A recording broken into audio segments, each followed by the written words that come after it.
As Tampa Stadium awaits the start of the 1992 NFL season, the team that calls it home is busy preparing for what is already their most anticipated year. By the time the Tampa Bay Buccaneers step on the field on opening day, players and coaches will be ready to put an end to a succession of frustrating seasons and begin a new era of success. Under the leadership of new head coach Sam Wyche, the Buccaneers have charted a bold course and are ready to step into the NFL spotlight. A tremendous sense of expectation has taken hold in Tampa Bay. Tough times never last, but this tough team has, and for the steadfast Buccaneer fans who never lost faith, 1992 will be a year of rebirth and a rekindling of youthful enthusiasm. Now is not the time for reflecting back, but for looking forward, because for the Tampa Bay Buccaneers, the adventure begins.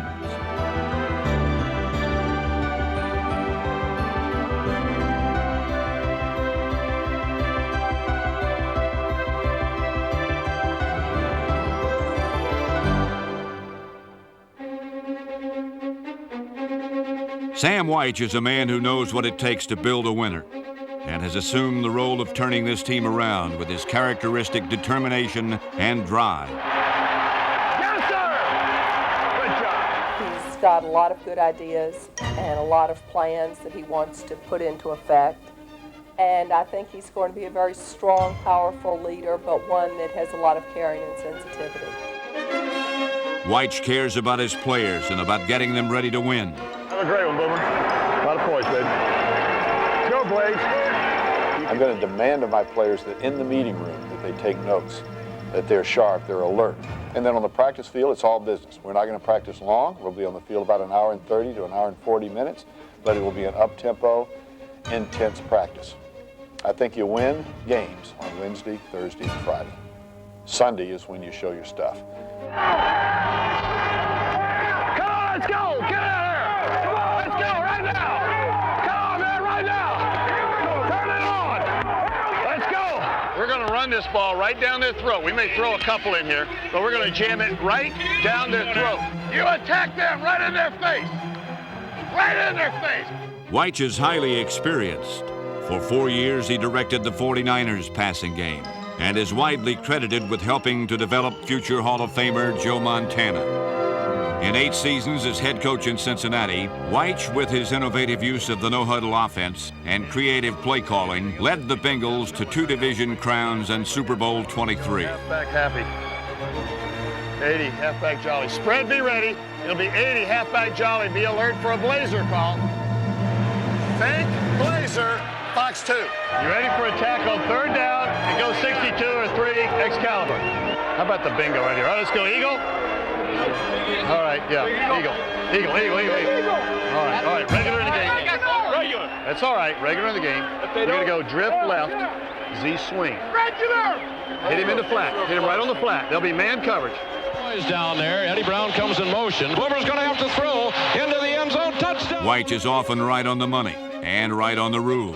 Touchdown to Tim McGee. And Boomer was really hit from the blind side, and he is being helped to his feet. Hey, our quarterback got clubbed in the face and the neck right there. He's going to live, but that is a penalty. Wyche's inventive mind, along with his intensity and love of the game, make him the perfect pilot to get the Buccaneers soaring in 1992.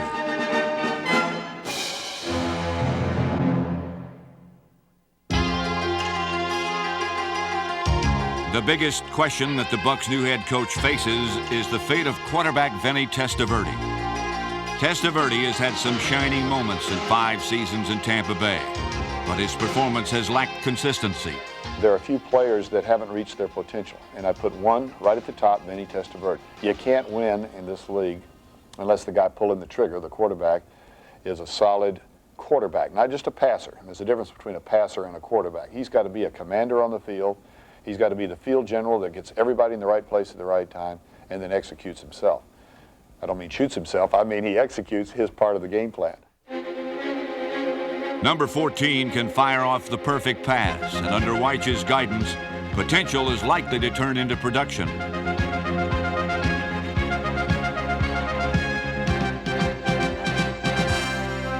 If you break down the component parts of the quarterback, Vinnie Testa has them all. He's got a good drop, he's got a good carry of the ball, he's got good arm strength, he's got excellent touch, tremendous accuracy. None of those things are going to be a problem. It's putting it all together in one package and blending it with the rest of the team. And I'm a firm believer that it's the team with the best combination of players that wins. It's not the team that has that one superstar. You've got to have the supporting cast with him too.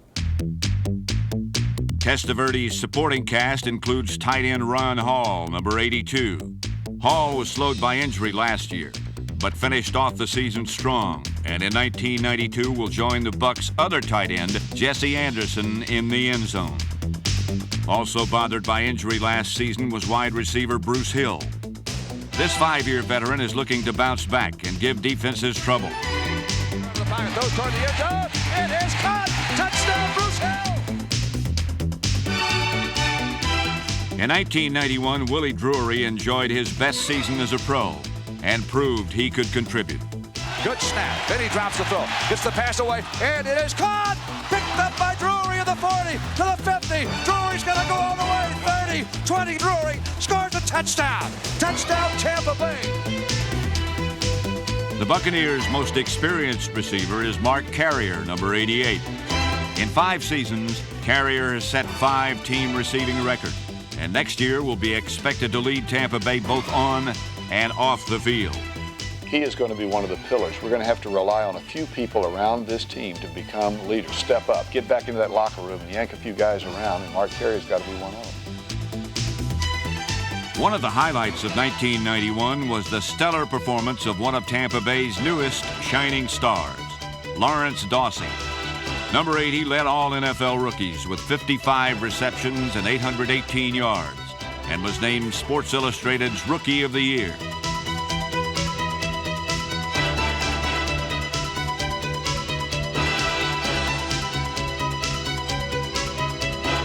This guy is something special. He runs beautiful pass routes, makes the catch, seems to always find the open hole in zones and make the play. I think probably he was the first person that was mentioned to me when I came here as, here are your stars. Here are the people you can count on that are going to be big-time players for a long time. Some of Tampa Bay's biggest players are on the offensive line, including Charles McCray, Ian Beckles, Tom McHale, Rob Taylor, Plan B acquisition Bruce Reimers, and one of the top offensive linemen in the NFL, Paul Gruber. Paul Gruber is a pretty quiet guy, but he's an outstanding athlete. He's a great run and pass blocker. He's a guy that protects my blind side, and I have a lot of confidence in Paul. I'd want nobody else playing that position but Paul. While Gruber will be steering the defense away from Testaverde this season, fullbacks Alonzo Highsmith and Robert Wilson, number 20, will be clearing a path for Tampa Bay's runners. In his rookie season, Wilson demonstrated his special talent for blocking and also showed that he knows how to score. One man ready to settle a score is running back Gary Anderson. Number 40 is a versatile veteran eager to make up for a disappointing 1991 by running circles around opposing defenses in 1992.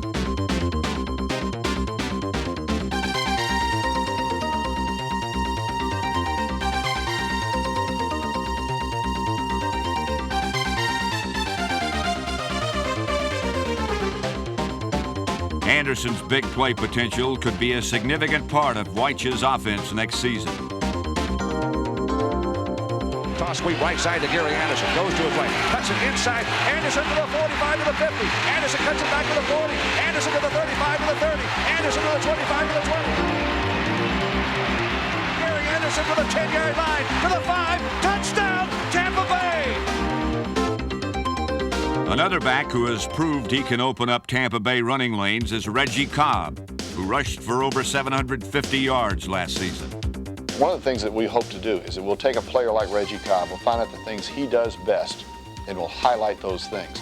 We're going to probably put a lead blocker in front of Reggie Cobb and give him a chance to get the ball and find the hole and use his size and strength and speed to his advantage. In 1991, this Buccaneer hot rod drove downfield at full speed yielding to few defenses and slowing down only after parking the ball in the end zone 7 times. Testaverde takes the snap, hands it off to Cobb. Cut back run by Cobb to the 20, Cobb to the 15, to the 10, Cobb to the 5. Touchdown, Tampa Bay. Heading into his 4th NFL season, Cobb is ready to roll and steer Tampa Bay's offense into the end zone.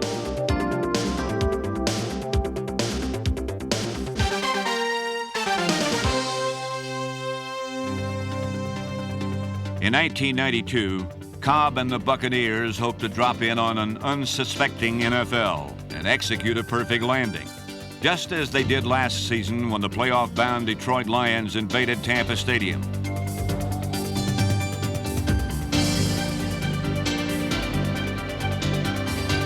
Motion, the toss sweep comes to Cobb. Left side hurdles. He has a Buccaneer touchdown. And Tampa Bay has taken an early 6-0 lead. From the 3, toss sweep comes to Cobb. Cobb 2 to the 4. Cobb to the 1. Cobb hurdles, touchdown. Tampa Bay. And Reggie Cobb scores his 2nd touchdown, and that was a lot harder than the 1st.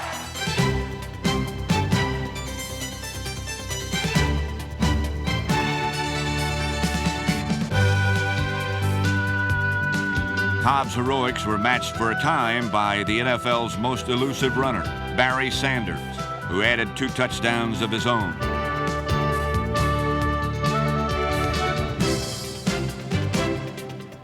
Sanders, however, was the only Lion that roared that day as the Bucs defense caged Detroit's quarterback early and threw away the key.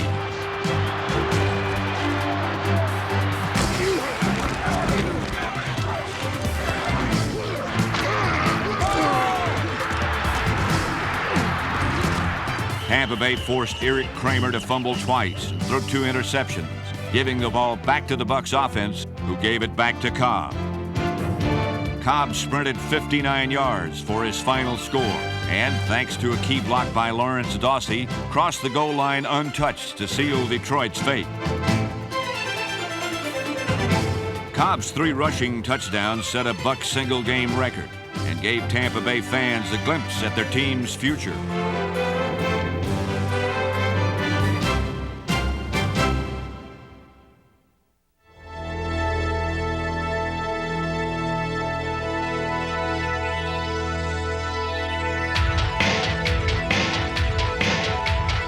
The future is already here for a Tampa Bay defense well on its way to the top. Relentless pursuit and hard hits propelled the Bucs from 26th to 11th in overall defense last season under the leadership of defensive coordinator Floyd Peters. Peters translated his defensive diagrams into collisions that confounded his opponent.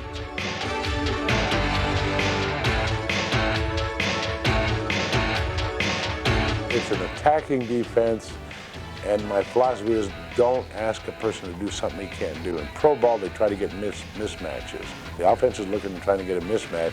On defense, I'm trying to protect it and at the same time attack you and make you have to change your personnel. You got to beat me left-handed. You can't beat me right-handed. I'll take your right hand away from you. The Bucs defense beat a path to the ball last year and won the respect of their opponents and fans. But it was just the beginning. With a year of experience under Peters and the improved skills of its players, the Bucs defense is ready to move even higher up the ranks in 1992.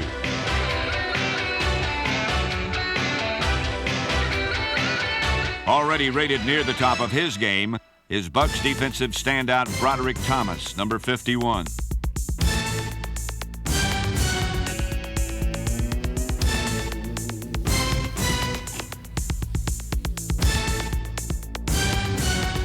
Last season, Thomas led Tampa Bay with 174 tackles and 11 sacks and proved to be a true all-star for the Bucs. Many a ball carrier found himself crushed under the wheels of this oncoming train. Broderick Thomas, I love to play with that man. I mean, I could go to battle with that man. A guy like that has so much enthusiasm and intensity. In this game, you have to be a little crazy, have a loose screw. And I think that when you have that intensity that Broderick brings to this team, I mean, it just really glows on this team, and that's what we need. And I'm glad that Broderick Thomas is part of the Tampa Bay Buccaneers.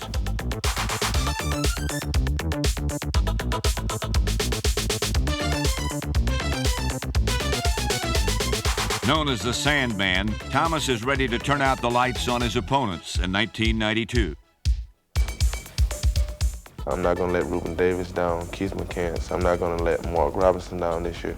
I intend to be the best player and the best team player that Broderick Thomas possibly can be. The midseason arrival last year of number 55, Jesse Solomon, gave Tampa Bay's defense a decisive edge.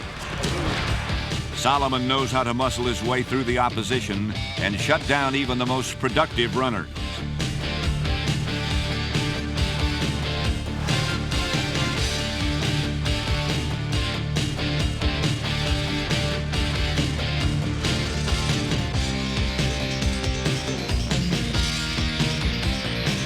Another linebacker that put a charge into Tampa Bay in 1991 was Kevin Murphy, number 59. Cornerback Ricky Reynolds, number 29, proved last year that he is still capable of short-circuiting quarterback-receiver connection.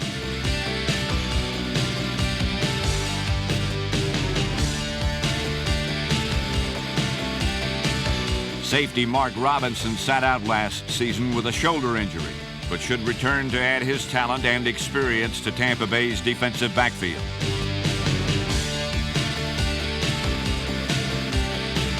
With Robinson sidelined, two rookies had to step up to the plate. Tony Covington, number 25, and Marty Carter, number 23. Both had more hits than errors.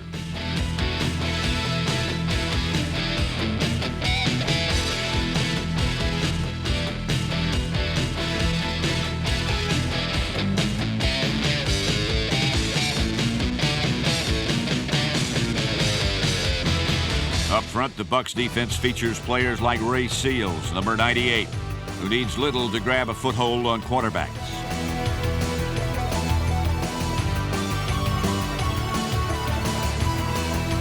Veteran Reuben Davis, number 79, also knows how to nail an offense down and is outstanding against the run. The future of the Bucs pass rush is number 52, former linebacker turned defensive end Keith McCants. He played the whole season for us, all but about 10 plays of the season, and did an outstanding job at a new position, defensive end. I can compare him to Bill Gay and Dolman, guys that I switched over to it, and he's way ahead of them. He's still learning, and it takes a couple of years to learn a new spot like that because it is professional football, but he has all the tools to be a great one. Ball carriers and quarterbacks alike already found McCants plenty tough in 1991. McCants, along with Thomas and the rest of the defense, are charged up and ready to energize the Buccaneers in 1992.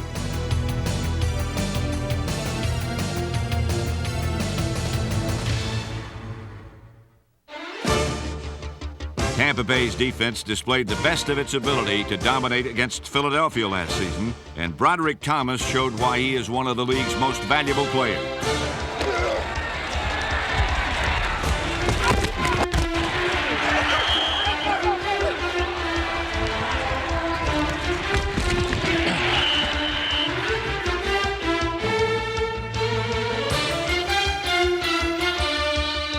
The Bucs limited Philadelphia's offense to only 171 total yards and kept them scoreless in the first half.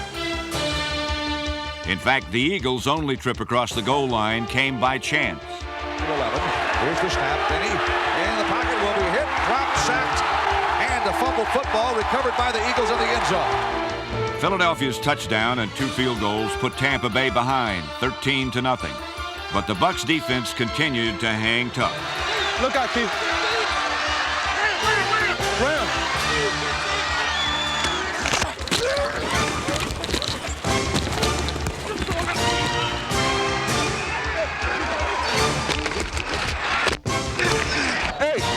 Hey, look out. I'm going to have to touch him. The Bucs' intensity forced 4 Eagles turnovers. And when they weren't as clear-cut as this interception by Darrell Fullington, Broderick Thomas provided official assistance. But he threw it forward. So, hey, listen. So it's all ball. It go back. It's all ball. That's what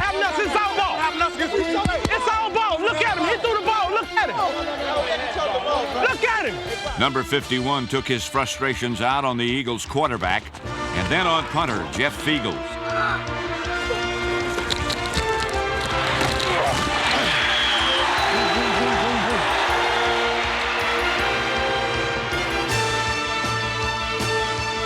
Suddenly, Tampa Bay had the ball at the 8-yard line, and the Buccaneers offense took advantage of their great field position.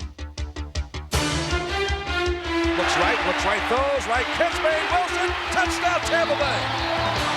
4:19 left, and that was a big catch and then run by Wilson, the rookie.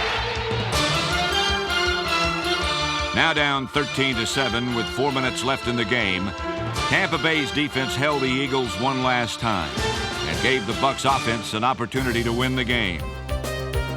As anxious Bucs fans sweated it out, Lawrence Dawsey made 2 key catches on Tampa Bay's final drive.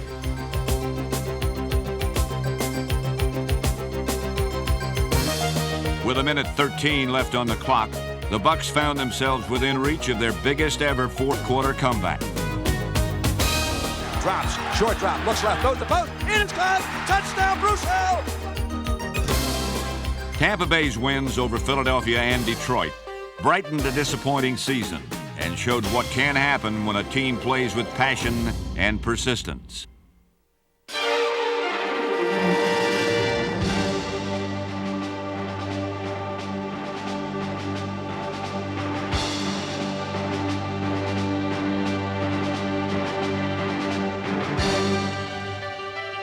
In Tampa Bay, the excitement is building, and excitement will be an important element in the Buccaneers' game plan this season.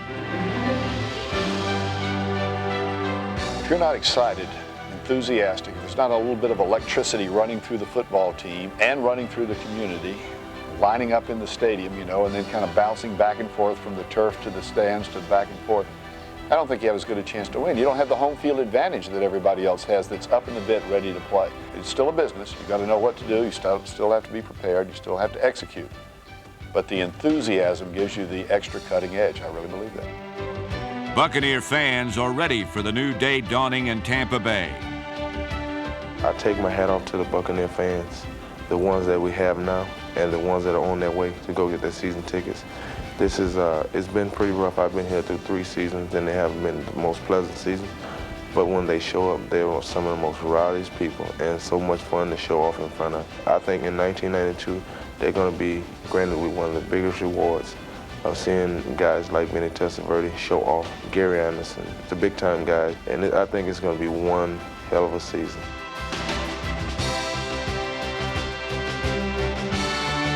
Sam Wyche's track record and the potential of his youthful roster suggest that great things are possible.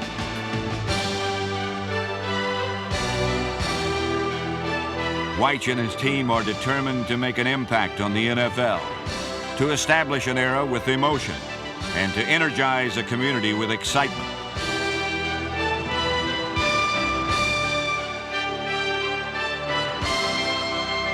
For the Tampa Bay Buccaneers, now is the time. Now the adventure begins.